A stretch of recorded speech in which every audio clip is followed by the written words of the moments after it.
treat people right. Love people right.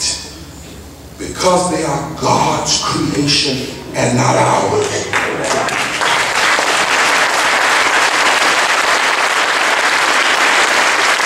And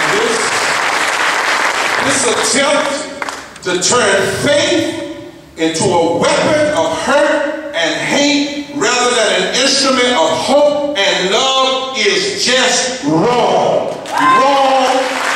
Wrong. Dr. King was an evangelical, saying this to the media because never again should they allow folk to come on and say, we are the evangelical. I'm an evangelical, but not like those who read half the Bible.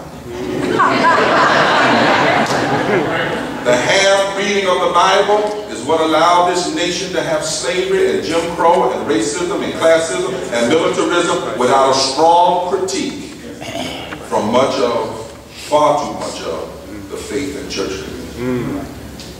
Why would anyone try to write people out of the Constitution that God still includes in his divine Constitution? You know, God has some constitutional coverings that just belong to you because you're a human being. My God, my God.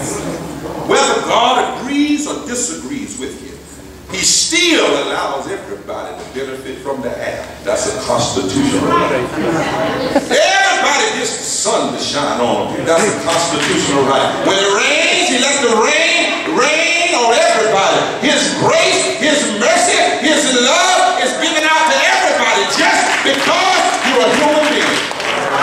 And I have a question for all of those that want to try to deny other people fundamental rights.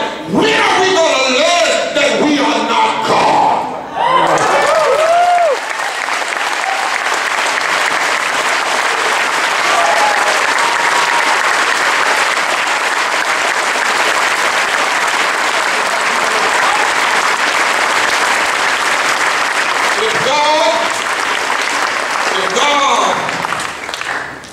Can give everybody, every human being, those fundamental rights.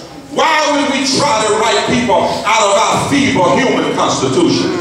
If God can still love, then why do we want to hate and divide? Somewhere I read, by this love, all men shall know you are my disciples. Somewhere I read, love the Lord your God with all your heart, mind, and soul, and love your neighbor like yourself. Somewhere I read, whosoever will, let him come. Love and justice are the great pillars of our faith. Life, liberty, and the pursuit of happiness is good enough. We don't need to amend that. Equal protection under the law is good